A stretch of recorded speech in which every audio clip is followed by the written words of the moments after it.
What is up guys, welcome to a brand new video of Absolute Digital. In this video I will show you how you can join Google Classroom. So let's start this video by launching the Google Classroom app. You can easily find Google Classroom on Google Play Store and Apple App Store. This is a very useful app for all the teachers and students. Now when you launch the app for the first time, you will see an interface like this.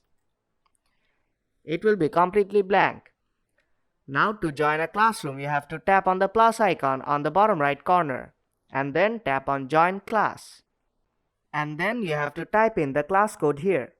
Whenever a teacher creates a class on Google Classroom, they are provided with a class code so that their students can join.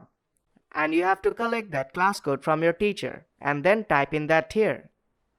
And after that, you have to tap on Join on top right corner. And that is how you can join a class on Google Classroom. So if you find this video helpful, then do drop a like and make sure to subscribe for more tutorials. I'll see you in the next one.